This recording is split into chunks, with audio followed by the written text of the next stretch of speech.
12 News at 10 starts now. And we begin tonight with breaking news out of the West Valley and a shocking case of domestic violence. A grandmother accused of shooting and killing her own granddaughter. Police say it happened this afternoon about 4 p.m. in Buckeye near Baseline and Miller. When officers got there, they found a woman in her 30s who'd been shot. And right now, police have arrested a woman in her 70s. They say she's the victim's grandmother. Thank you for being here for 12 News at 10. I'm Troy Hayden. 12 News journalist Gabriella Becerra live in Buckeye now with more on this shocking story. Gabriella. Well, Troy, it's still an active scene with investigators going in and out of a house that's behind this mobile command unit. You can see they have that mobile command unit blocking the street now, but earlier this afternoon, emergency vehicles filled this neighborhood. Buckeye police telling us this is a domestic violence incident involving 3 generations of women from the same family. We've learned the grandmother shot her granddaughter while her mother was also home. Buckeye police say they received an open line call with no one speaking on the other end around 4 o'clock this afternoon.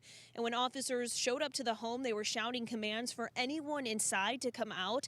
The mother, a woman in her 50s, came outside and was detained without incident. Officers then went inside and found the granddaughter, a woman in her 30s, had been shot. Those officers brought the granddaughter outside and did CPR, but she ultimately died.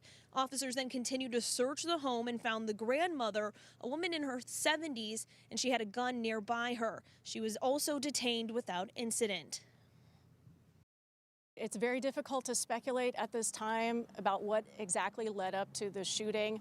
Investigators are here. They're going to be gathering statements, talking to the family members, the surviving family members in this incident to determine what happened. They're gathering evidence here at the scene, and they're going to need some time and the community's patience to really figure out all of those details. And police have not yet identified any of these women, but they tell us they are interviewing the grandmother to figure out exactly what led up to the shooting and what happened here tonight. We're also working to figure out more information, and as soon as we have that, we'll share it with you. Live in Buckeye, Gabriella Becerra, 12 News. Such a sad and unusual case, Gabriella. Thank you for that. Of course, we'll have more for you on later editions of 12 News. Thank you. Developing tonight, 2 people are dead, 2 others seriously hurt after an overnight crash in the West Valley, and you can see some of the wreckage here. This happened about 1:50 this morning near 73rd Avenue and Indian School. Police have identified the 2 men killed as 35-year-old Eric Segura and 37-year-old Alonzo Franco. The 2 others who were injured have only been identified as a 16-year-old boy and a 28-year-old man. But you can see here streets in the area were closed for several hours while police investigated what happened. Tonight we're staying in contact with them to learn more about this accident. Also developing, police in Chandler investigating a crash involving one of their officers. And look at that patrol car. Police say it happened in the intersection of Pecos and Gilbert. This happened about 3 this afternoon, and that police cruiser, as you can see, ended up on its side right in the middle of the intersection. So that area was closed for several hours while police determined what happened. Police have not said if other people were involved, but eyewitnesses told our photographer out there the officer had his lights on, went through a red light with his lights on, and was T-boned by another vehicle. The good news is nobody, including the officer, hurt in this crash. The officer involved was taken to the hospital just to be checked out. So we're working on getting the name of that officer involved.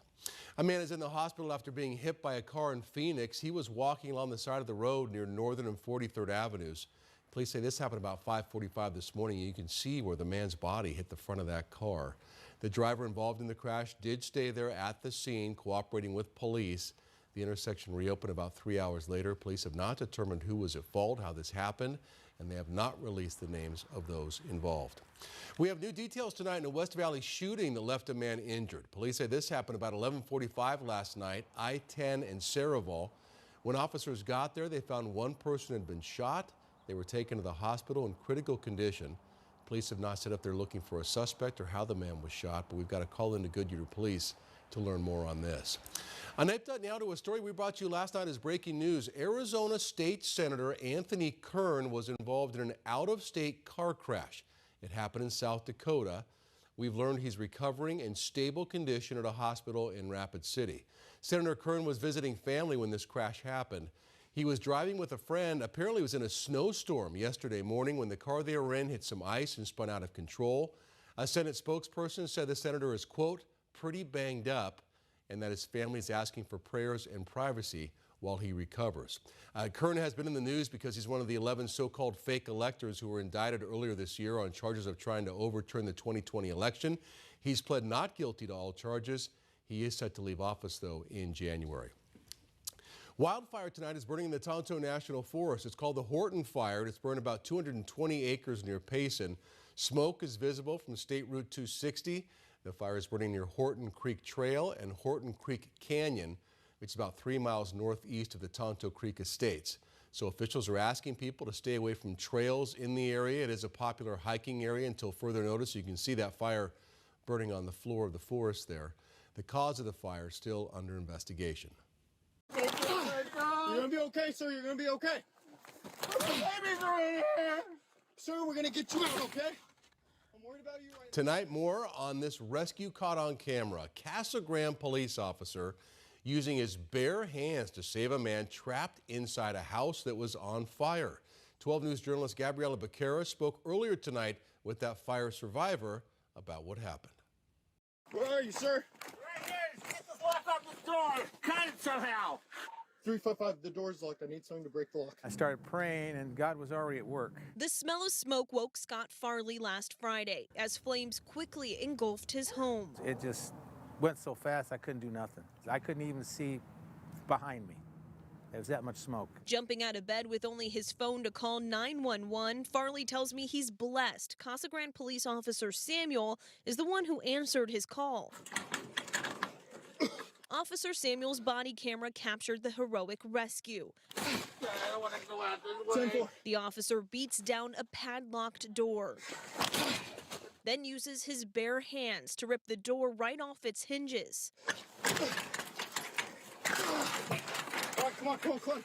Farley watched the video for the first time, reliving the moment with gratitude for Officer Samuel. I'd have been dead, no question. He lost everything in the fire, including 2 of his dogs, Peanut and Bandit. I'll have regrets to my dying day about not saving my babies, but, you know, it's kind of hard. As Farley looks for a new home and the means to start over, he's hoping Officer Samuel is recognized for a life-saving accomplishment. He needs a medal and a day named just to honor him and all the other people of the emergency services that go above and beyond the call of duty, because that was above and beyond the call of duty. In Casa Grande, Gabriela Becerra, 12 News.